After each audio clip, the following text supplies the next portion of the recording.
Hello and welcome to the Web Performance Working Group's festivities. Today is the Service Workers edition. As always, this is being recorded and will be posted online. And today we want to continue the discussion from 2 weeks ago, but essentially with more people in the room that know things about service workers. So we want to discuss worker start and how we can properly define what it does, because currently it is not well defined and there are various edge cases where we don't know what it should be doing.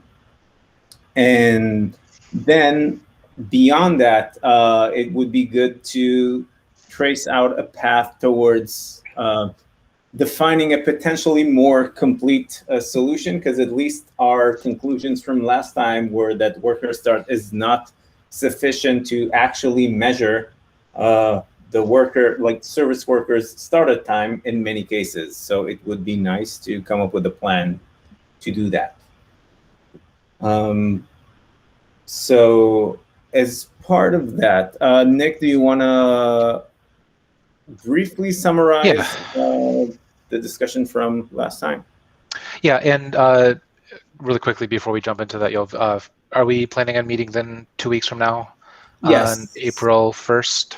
Yeah, no joke. Yeah, if anyone has any issues with that particular date or time, please let us know and we'll try to find an alternative time slot.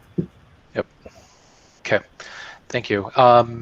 So let me just use one of the tabs I had. So this is a continuation of what we were talking about last time, and now we have Ben and Jake and others who may want to give us a little bit better opinion on it. So I'm just going to briefly summarize, if that's okay with you, Ben and Jake, kind of what we were talking about last time.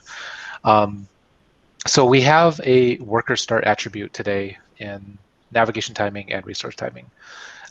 The goal of the attribute back when we first merged it was to help us measure the critical path cost of a service worker startup, which is obviously non-zero and very measurable in some cases, and can be a significant factor of your time to first byte and things like that. We have it defined in the two specs, resource timing and nav timing. It's partially implemented amongst the UAs today, but in practice, when we're looking at the consistency between the two specs of like what we define it as and the processing model for how we set it or unset it or what it actually means, it leads to a lot of edge cases where it's not very useful. And we have an open pull request for kind of addressing some of the higher level just processing model shenanigans to make it a little more readable and consistent and easier to implement. But I think there, as Yo was alluding to, there's kind of two major things. One is what with the focus of trying to measure how long it takes for service workers to start up in that critical path, what should we be measuring? And in some cases, we realize there could probably possibly be more than one service worker starting up in the critical path with redirects and such like that. And so maybe a broader discussion around how we could possibly be, how we should be measuring multiple things in that case as well. So the slide deck, which I don't know if you've had a time to review at all, goes into a lot of the different like kind of edge cases and weirdness of what we have today. The current proposal basically updates the diagram that we have, in the nav timing spec at least to start out with, to place worker start theoretically before all of the final same origin redirects. So fetch start is the last resource, the final resource in any redirect chain. Redirects happen before that, same origin redirects happen before that, and we're trying to capture theoretically like that worker that started up before then, if at all. We realized, there could be multiple workers in this path as well, and there could be workers for other origins that we're explicitly not trying to measure here, right? Because we don't want to leak any information about other origins. So this kind of yellowish blob, which may or not be appropriate to describe like that, is kind of what we want to measure. So given that, we have a pull request that addresses some of the like inconsistencies in processing model and stuff. And basically the current wording says worker start is the first worker that starts up in the last same origin redirect chain. So in other words, trying to capture when, if assuming there's just one worker that's handling all of a single origin, ignoring other cases and scopes and stuff, when did that guy start up and how long did it take? And kind of like where does that belong in the definition of worker, in comparison to fetch start, which is another thing that we've defined not very consistently. But we're trying to improve because we're trying to link it more directly to the fetch spec these days. So I guess those are the two of the kind of broad areas, is like, what do we define as worker start, and how should we be thinking about this differently in terms of more than one worker? I know that there's been one proposal, or a proposal to have it like a second timestamp, not just worker startup, but worker ready time, which would give us the start and end timestamps, which makes sense. And maybe do we need an array of those instead? Out of everything I said, does anything sound strange or incorrect from there? So when I looked at the diagram, the first thing I felt was it seemed confusing that worker start came before fetch start.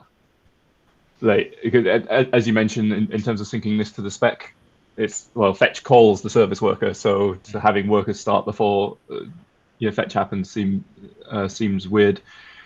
But then I started to realize that the wording of these values generally meant the final of those things, like after redirects,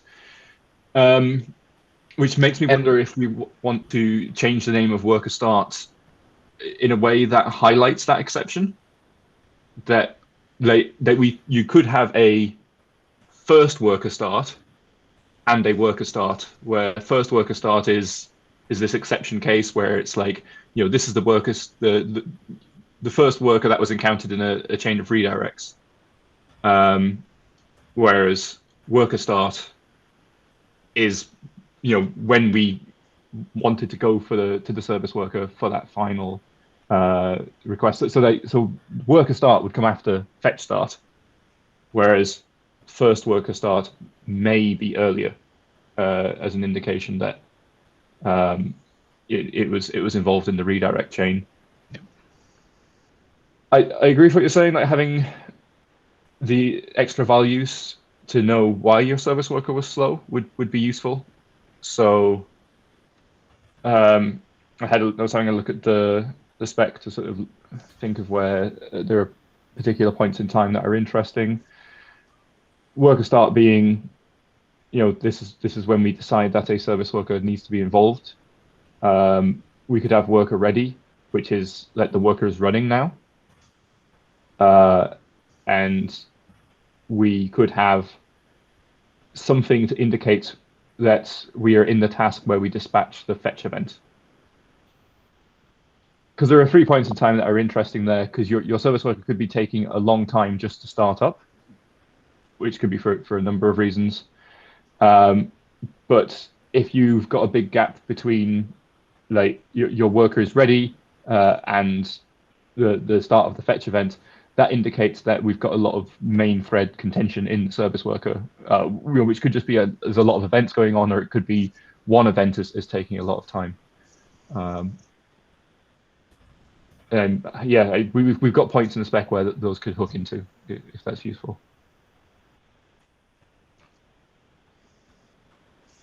Yeah, that makes sense to me, especially if that JavaScript main thread processing time is going to be part of the critical path. If we're going to be making changes here, we might as well try to capture all of that, so there's not some kind of a nebulous black area that we don't know about.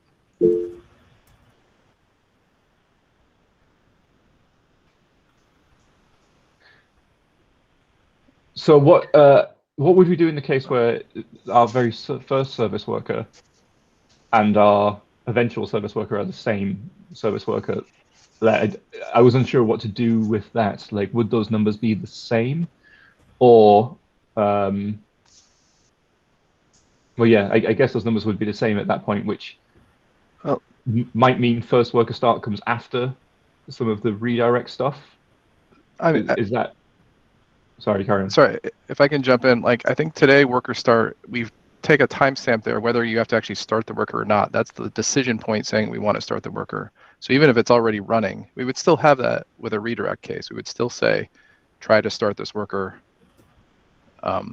But it's already running, so that the time to start the worker is just really short in that period. Right. Yeah, that with today's processing model, I believe that's true, where we're essentially measuring the not very expensive case of the last resources check to see if the worker had started up or not, if you're comparing it to fetch start. I did have a concern though with trying to move worker start after fetch start, because it raises the question, like today, that's like the only reliable measurement people have is fetch start minus worker start. And I know we have people using that.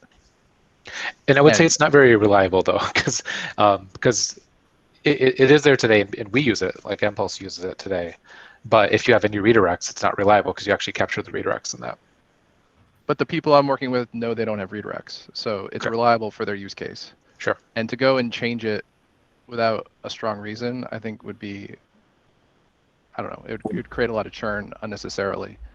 And it seems like we need something, and like if it's not fetch start, what would it be?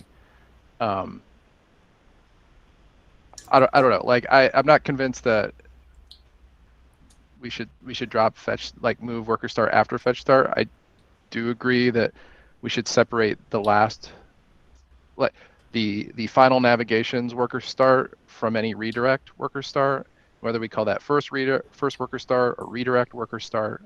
I think I kind of prefer redirect worker start because it's a little bit more clear to me.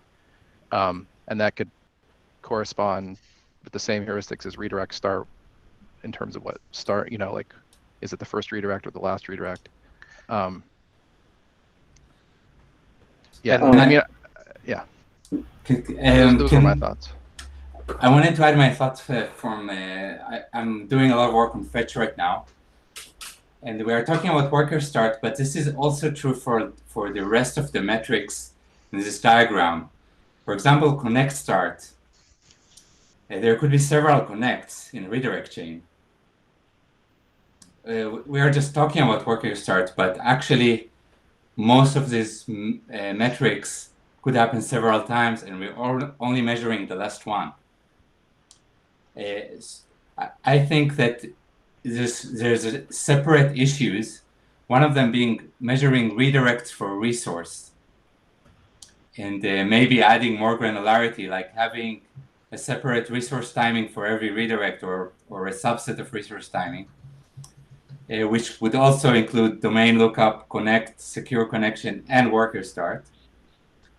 And the other problem is measuring more stuff in a worker, which I would actually do maybe in the performance timeline of the worker rather than as part of measuring the fetch of a resource. I'm not sure if those, and this you can maybe shed some more light, I'm not sure if the life cycle of a worker is a one-to-one match with the lifetime of a resource fetch. Like is a service worker maybe working on several resources?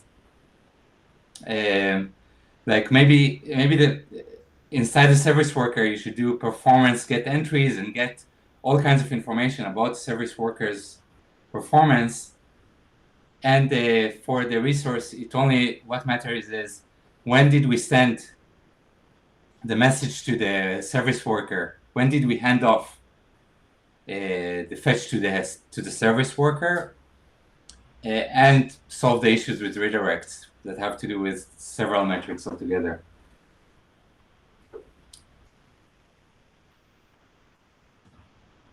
I mean, I think that conceptually is in the current processing model, what we have, when did we decide we have to go to the worker? And we call it worker start. I mean, we could change the name to more reflect what it means. We don't always start the worker when the worker start is set. While you were talking about though, it did make me think of another case that might be worth measuring or adding a probe for, which is when was navigation preload triggered and that request started? Because that is a complication in the navigation time navigation case. But I agree that a lot of this comes down to, it feels a little bit clunky how redirects are currently handled. You know, like feels like some more holistic solution for redirects is needed. And then if we do that, for now, it makes sense to me that worker start would at least be consistent with the rest of the connection starting. Like there would be a path where you get a connect start, domain lookup start, and all those, and there would be a parallel path where you would just get the worker start. And you wouldn't get anything about the connection, just that this was handed off to the service worker. And this would be only like a post redirect thing that happens, and everything else would be in redirect start, redirect end. Just for consistency, and then in parallel, try to find a solution for redirect where we have more information about them.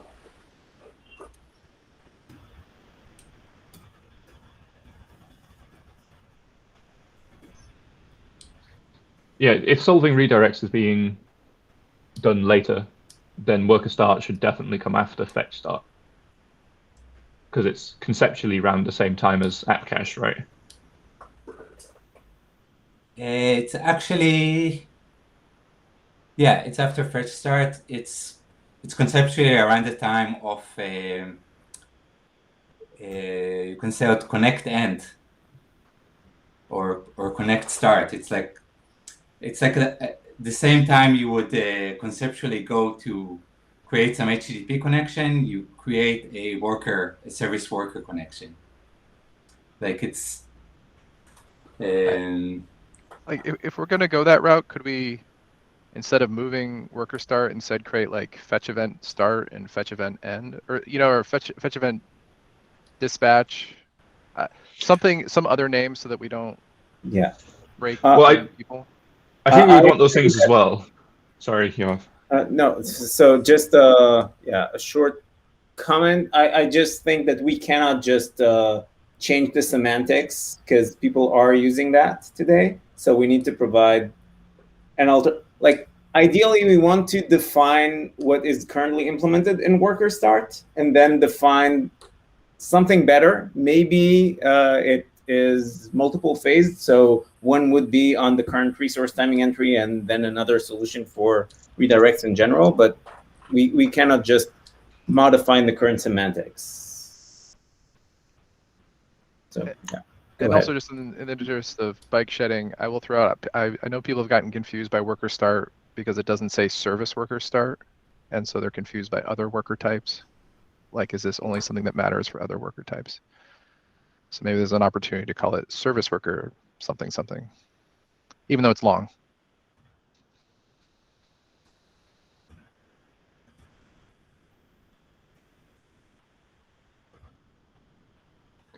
Yeah, that makes sense to me. So if we're saying we can't change what worker start does, what are we trying to do in this call?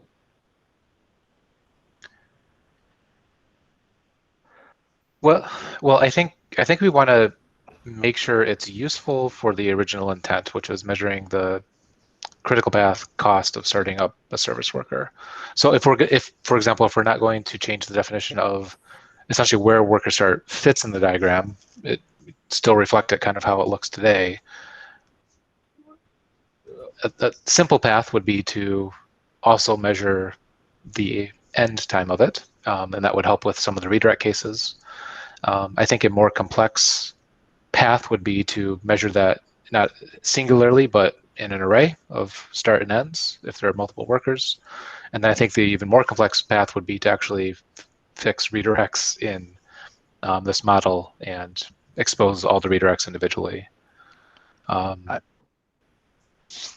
I would really argue that we should not just do an array for service workers, because then we're just going to create a problem for people that they have to match them up to the redirects. Like, they really need to be associated with the redirect that Yeah, I mean, to it reason feels about like them. the entire block of resource timing you've got there needs to be an array, and redirects need to go away, right? They would be entries in, because a redirect has absolutely every part of that path, and they are separate requests, at least as far as fetching is concerned.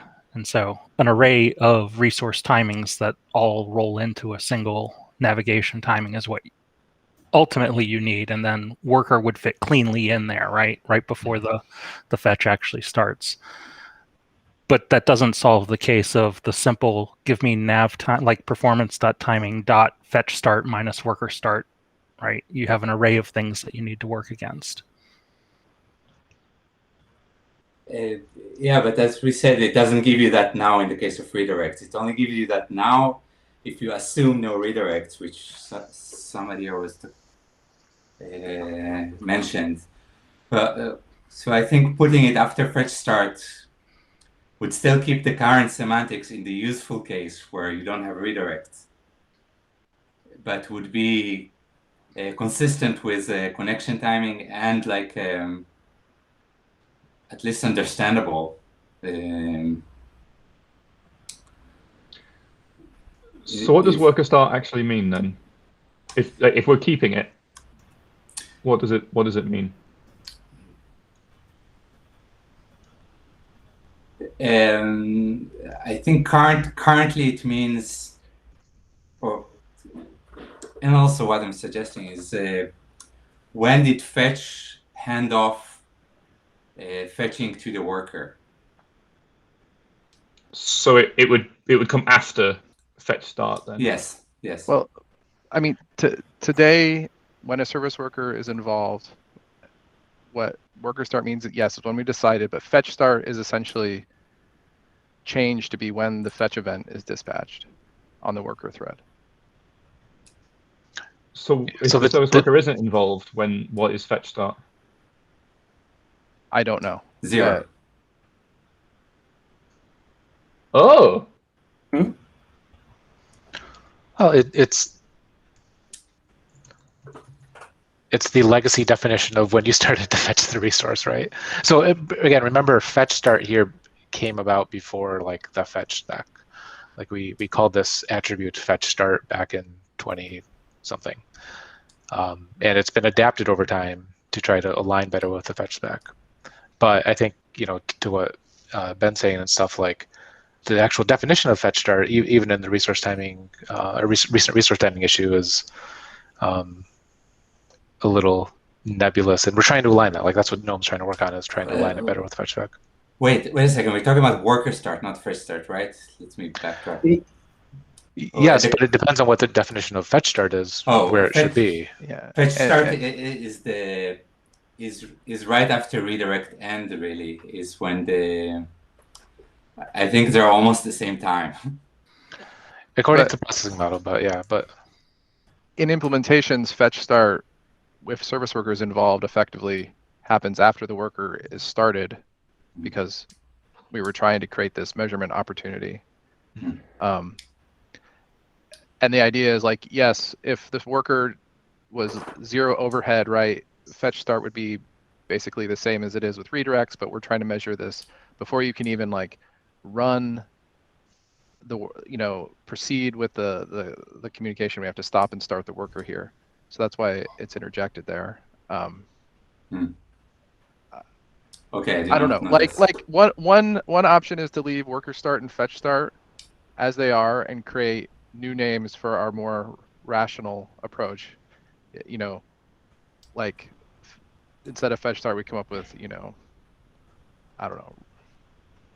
Like we have request start already, but that happens way later. The spec calls I'm not good at name naming fetch. things, but like in theory, we could, if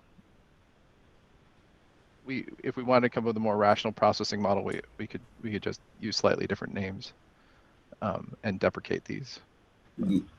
Yeah, I'm supportive of that approach because it enables us to not break existing content, and then we can remove those like current entries, the current attributes. as we can. Never, but yeah. Or if we wanted to one day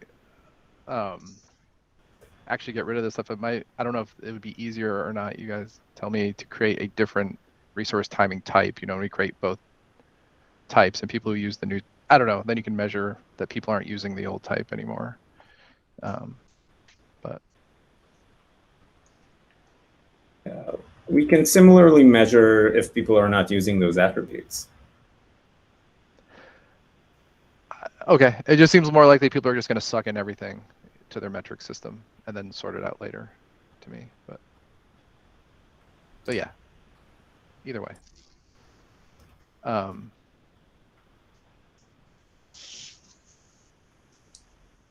I had a dumb idea for the redirects, and I think it's dumb, but I'll say it anyway, which is actually creating separate timeline entries for every redirect.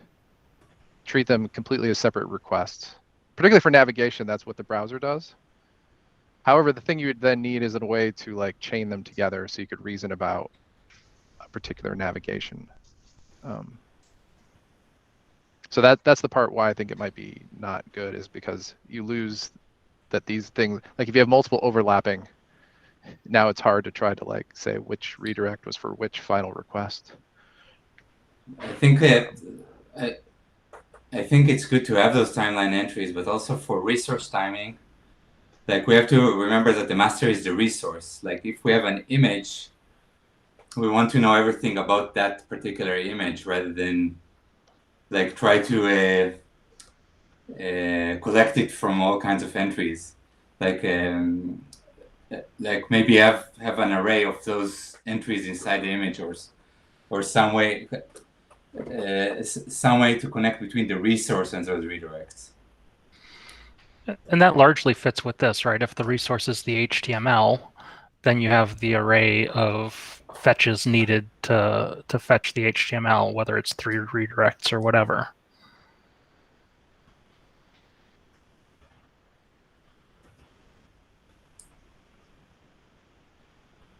Yeah, I support the idea of like, rather than have these things all appear in a single order, it's just like little events in time. So you could have many domain lookup starts depending on how your redirects are happening, and you can assume that the final fetch start or whatever it becomes known as is the one after the redirects. I'll throw out another idea. Just, this is complete brainstorming. I'm not sure it's a good idea. So I don't know, was it like 2 years ago now, or a year and a half ago, I proposed the fetch event worker timing API, where the service worker could actually like inject manually event like timing entries that would then get put into an array on the final outer resource. Like, what if instead of worker start, we just have this array of worker timing entries, and we pre-populate it with a startup, like all the things that like Jake mentioned earlier. We could pre-populate those with native ones, and then it would also be a place where we would stick like these manually generated ones from the developer. So instead of trying to boil it down into like, a single number or set of numbers, we have a more flexible mechanism there. Hey, would that include registration time to worker start?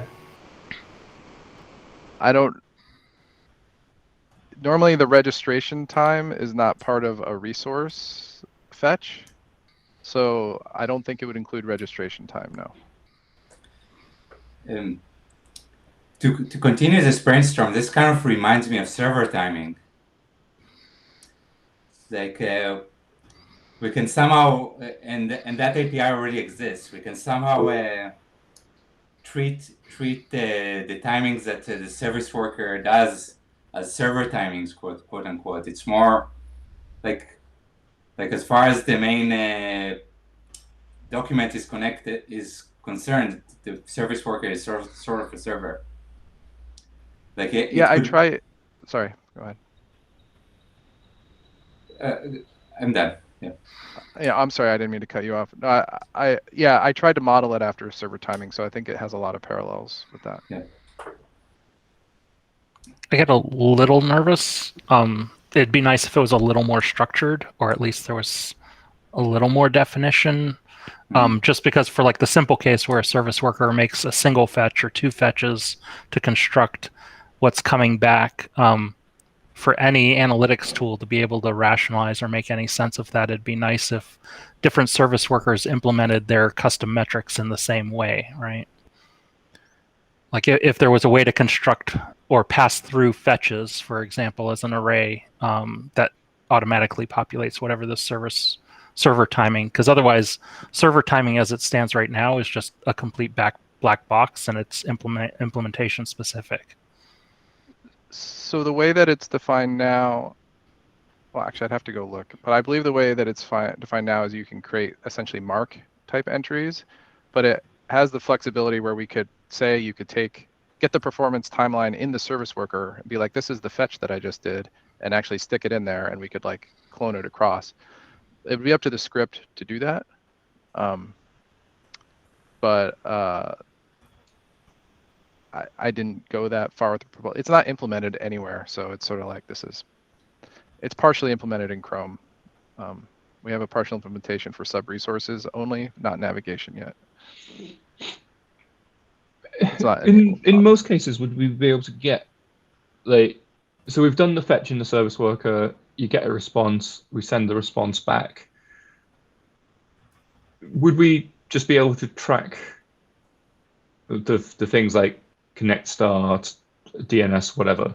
Would we be able to just associate that with the final response, so when it goes back to the page, that we can just dump that information into resource timing?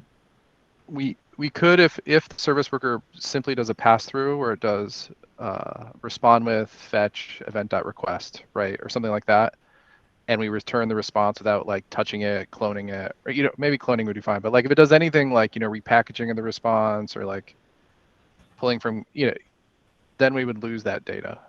But this comes with like GNOME's work in the fetch spec, right? Once that data is in the request object, or the response object, it's easier to say, just pull it from the response object and slap it into like this like service worker provided response entry, So yeah, you would lose it for synthetic things. We could keep it for response, native responses. That covers a good chunk of the use cases, right? And we could also surface information about this came from cache storage, things like that.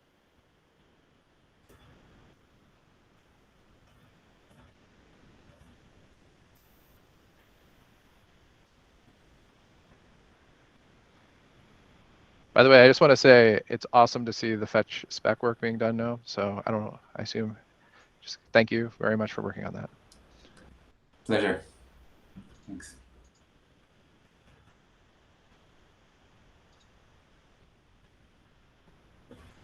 I don't know where this leaves us in the discussion. Yeah. So I think I don't know if we reached any conclusions on like the definition of worker start, which I think is the like basically assuming we have to maintain compatibility for the current use cases and until we'll be able to deprecate it. And I think we will be able to do that because it's not supported anywhere outside of Chromium. So it would be like, I would imagine that if we provide a more supported alternative, people will migrate to that. But do we have a good path of, like, I know that Nick had one definition of worker start, and then Noam had another one, which is simpler, but potentially less useful for cases where there are same origin redirects. But maybe it's like, because it's less complex, because it would be aligning with other attributes, maybe it's worthwhile to consider it. So maybe we can start by making a decision there, and then yeah, I think that it would be good to have some like long-term collaboration with the service worker folks to draw some to draw an API shape that we would like for to represent the case where we have multiple service workers, we have redirects, there are scopes, and yeah, we want to be able to represent all that as well as the user timing proposal, ideally. So like maybe on that first point, Nick, do you have any comments on Noam's proposal from that perspective? Doesn't that switch the ordering, though, of putting worker start after fetch start? Was I understanding that correctly?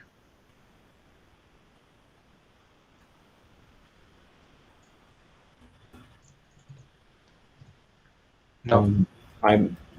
Noam?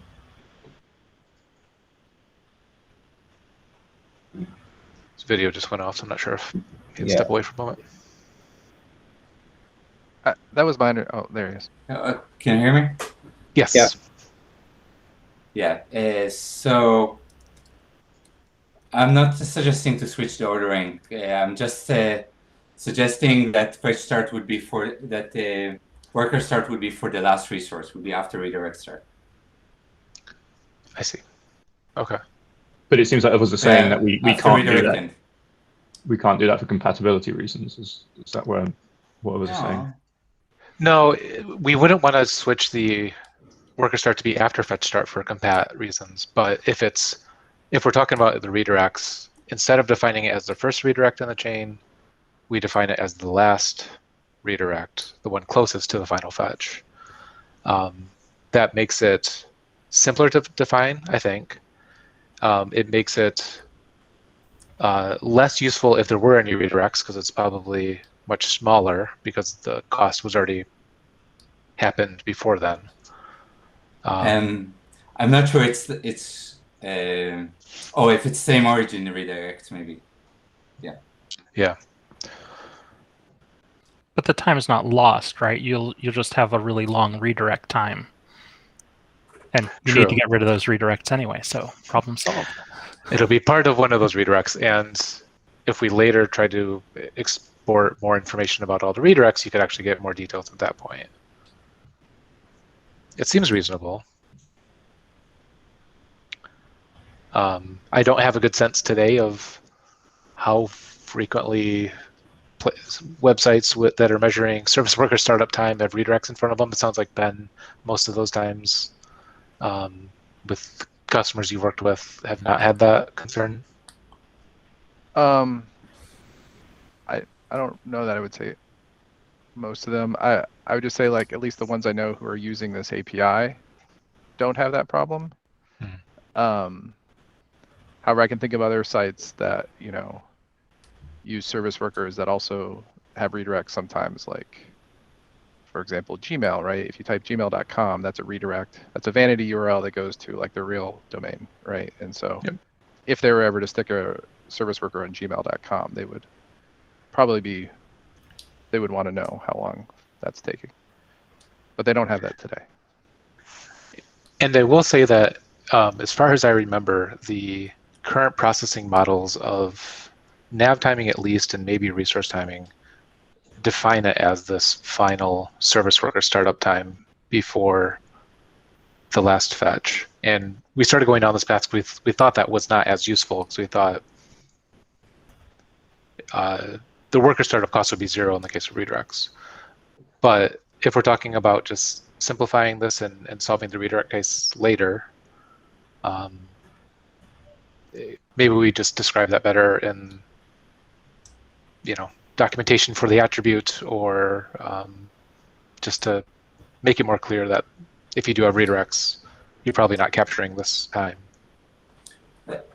I have a question about redirects. Maybe I'm not familiar enough with service workers to understand.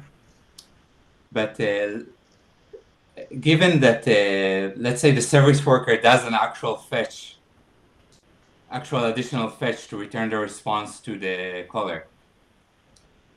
Wouldn't the redirects be inside the service worker and not even known to the caller? It depends. Depends on if you're a navigation or a sub-resource. I'm talking about sub-resources. Yeah, that happens inside the service worker. Yeah. It's like you do a single fetch, and it will follow all of the redirects and give you the final response. Right. So this is really redirects after service worker, after worker start is something that's only relevant to navigation. Because otherwise it's like a black box inside. All those redirects are a black box inside the service worker, unless there are still cases, I think, where if the service worker doesn't do it, Jake said, and for example, returns without calling respond with, I think redirects can then happen, but you've still paid the cost of starting the worker. Oh, right. If the service, yeah. There are other cases where like honestly, I can't. We have a bunch of tests about this, and it's really confusing. But if like the service worker like opts not to take a hand at one point, I can't remember if it re-enters the service worker again or not. I think it does not. It does not. Yeah. So in that case, the redirect would be handled outside of the service worker. Okay. But yeah. And then we have the split with navigation being different, which is edge case worker. Great. Mind bending. I don't know. For me anyway. So what was the service worker opts to not do what? If a service worker gets a fetch event and does not call respond with, so it just says, I don't actually want to handle this network stack, go do your own thing, then if the network stack gets a redirect, it does not re-enter service workers again. Even if it goes cross or, well, the service worker in this case is tied to the controller. So it does not enter the service worker again. In navigation case, if you do this, it will re-enter the service worker, possibly a different service worker, because navigation redirects are different.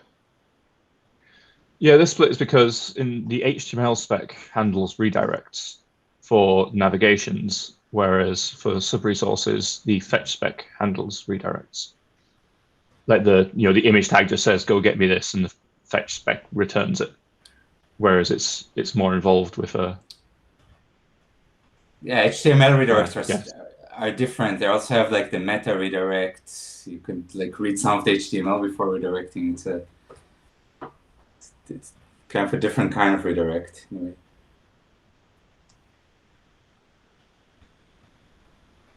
But I like this plan. I think removing redirects from worker start for now would get us just to a solid, predictable base, and then we can improve from there. If we were to do that, do we still need the worker ready proposed timestamp? Like, is that a separate timestamp from redirect end or fetch start? Yeah. I think it's very similar to response start. It wouldn't be response start because this would all happen again before the fetch start, right? I guess I would propose we defer that worker ready for now until we have a more complete service worker proposal, specifically written up, and because I think it'd be good to weigh whether we want to go like the worker ready more probe approach versus creating like, let's have an array of entries where we can stick different service worker type marks in. I don't know which way would be better. I don't really have an opinion at this point, but like worker ready could be one of those things in that array, or it could be a separate probe, a property. Yeah. And I think worker ready was proposed more for the case of if there were redirects, being able to get that breakdown. So if we're saying that redirects are not part of our worker start will be after all the redirects, I don't think it's as needed. I think for our customers, just doing that simple math of fetch start minus worker start gives you a fairly reliable then service worker startup time, and it sounds like that's what other people are using as well. So yeah, so maybe that's the simplest solution out of all this, is just to simplify that attribute for now. Make it be at the end of any redirect chain, so it doesn't count for any, it doesn't include any redirects, so you can measure it. If there are redirects, it may not be very useful, because it may not actually capture the big chunk of time before then, but you already have redirects, and you already don't have visibility into those redirects anyway. And we can later try to both get more detailed timings out of service workers and get more detailed timings out of those redirects. Sounds like a plan to me. Okay.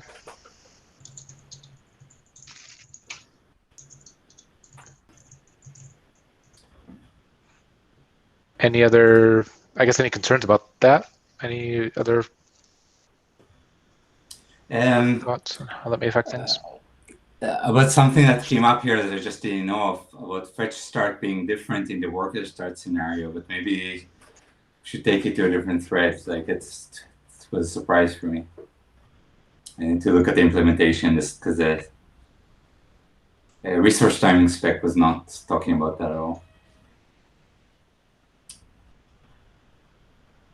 I'll just leave it. Raise a hand here for later, because I want to read a little bit what that means. I don't have any concerns. I guess I just have a random question for folks here who work with other sites that are measuring performance. Like, if you have a sense for their views of service worker performance, and if it's a problem area, if there's particular things they're concerned about, or again, this could be a separate thread if we don't have time for here, but you know, like I hear from a lot of people, like, we got to have navigation preload. It's not fast enough without navigation preload. I don't know if you hear the same thing from your customers. I can talk really quickly about mPulse customers, or RUM customers. We have a small set of customers that are, using RUM, an even smaller set that use service workers, and an even smaller set of that know that service workers can cause performance issues in some cases. And we have had, several occasions where our performance analysts have worked alongside sites to help them understand and track that through the mPulse data, and ideally, try to minimize it. But it doesn't feel like it's a major, well-known place to focus on for our customers yet. But in cases that we do find egregious issues, we try to work with them to get them more data first and then help them fix it. Is this mostly cross-browser, I assume? Or do you see your... Okay, good. Yeah. Thanks. I mean, we only get data from Chrome, but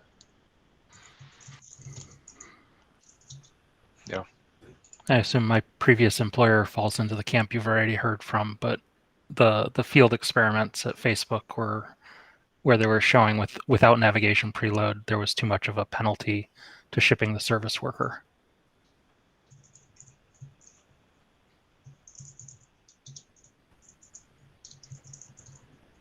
Cool. Thank you.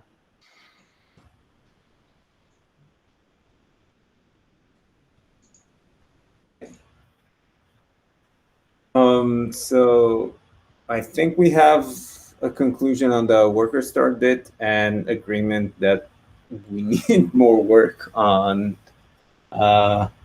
getting a better solution of some form and shape. Shall we give the service worker folks 8 minutes back of their time and then move on to talk about, like, I think we have 1 or 2 issues in the queue that we can discuss? Or is there anything else we want to talk about service workers related? I'll just say really quick, so the action items for me from this are to continue to work on the pull requests that I have in navigation timing to readjust that worker start back to being at the end of all the redirects. We may want to then follow up with the resource timing spec and make sure that that's accurate as well, so they're consistent.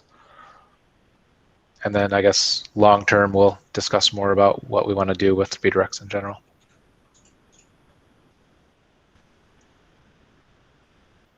Because I think we are tracking a separate issue, and we have been for like tens of years around measuring redirects in detail. So yeah, hundreds. Yeah. But other than that, thank you so much, Ben and Jake and everybody else that's discussed this. No. Yeah, and when we get on to looking at other bits of performance tracking to add around service worker, please let me know, because I'd love to weigh in and review and stuff. It sounds great. Thank you. All right. Bye. Thank you both. Bye. Cool. Okay. So one issue the first issue on the list of future topics is resource direct lookup support, issue 255. And on resource timing, let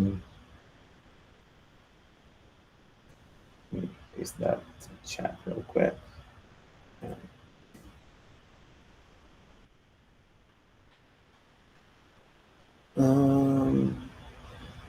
Nicholas, I see you have commented on that. So do you want to maybe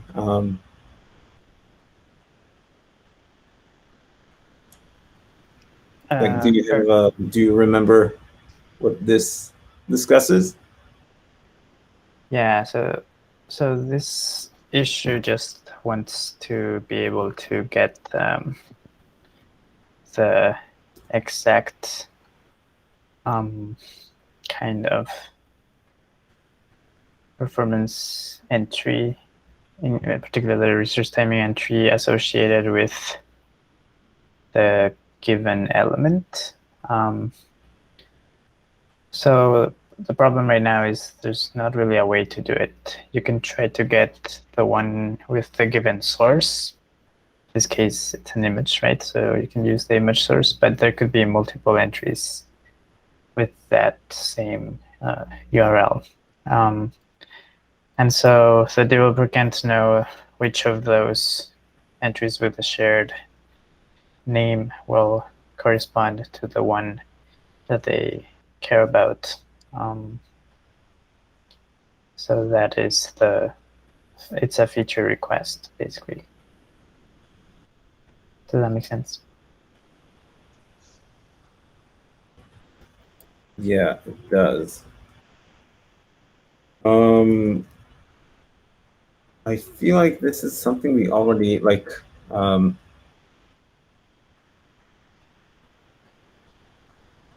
discussed in some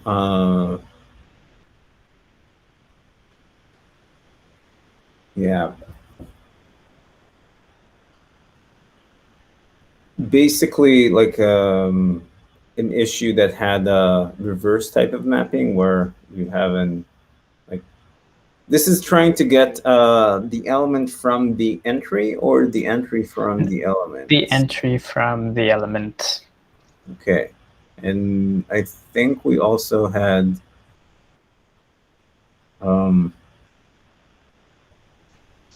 right, presumably you could also want to know the element from the entry. Yeah. I mean, technically, either would solve both cases, assuming you're okay iterating over the collisions. Yeah, because we talked about having an initiator resource, although the initiator is not necessarily, the initiator would be the resource that injected or added the element in question. And here,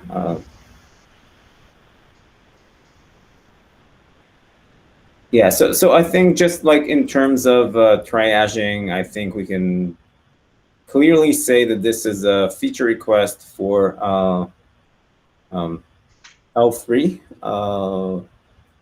But since L3 is approaching, like, presumably after the fetch integration is done, this is the point in time where we can, start to look into implementing new and exciting things. This could be, I think it has a lot of connecting point. Like we talked about fetch ID, that will also enable us to distinguish different fetches. So it seems to line up with a bunch of other feature requests, but it would probably make sense for us to once we reach a stable state with resource timing, it would make sense for us to discuss the different feature requests, which ones of them make more sense than others, and then see if we can coalesce some of them. I agree with that. Okay, so let me just start by labeling it as L3 and enhancements, and we can then talk about it alongside all the other ones. Cool. But yeah, all in all, it seems fairly reasonable.